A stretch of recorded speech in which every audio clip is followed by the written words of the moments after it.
उनसे जानते हैं कि बजट के किन बड़े आंकड़ों पर बाजार की नजर रहेगी। बताइए अतुल जी।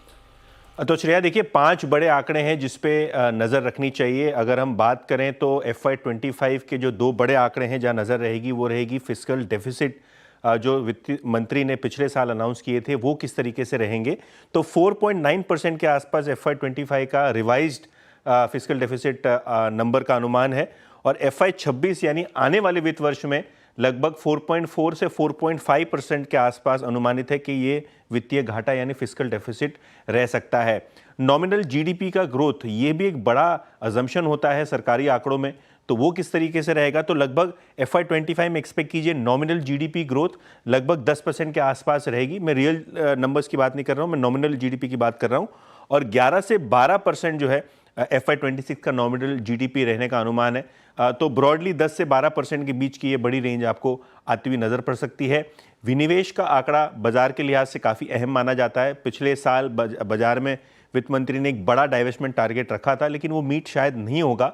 लेकिन FY26 के लिए रियलिस्टिक डाइवेस्टमेंट आंकड़ा जो बाजार देखेगा वो देखेगा लगभग 50,000 करोड़ बेस केस में, और लगभग 60,000 करोड़ हायर साइड पे। तो 50 से 60,000 करोड़ के आसपास का आपको डाइवेस्टमेंट टारगेट आता हुआ नजर पड़ेगा। लेकिन जैसे कि बड़े बजट के फिगर्स की बात करें तो किस तरीके से केपेक्स फिक्स्ड है, लगभग 11.1 लाख करोड़ के आसपास FY25 का आपको जो एस्टिमेट दिया था वित्त मंत्री ने, उसमें से लगभग 10 लाख करोड़ तक का एक्सपेक्ट कीजिए केपेक्स पूरा हो जाएगा। और अगले साल की बात करें तो 11 लाख करोड़ रुपए के आसपास सरकारी केपेक्स होने की अनुमान लगाई जा रही है, जो 10 से 11% का मॉडेस्ट हायर साइड पे आपको दिखेगा नंबर।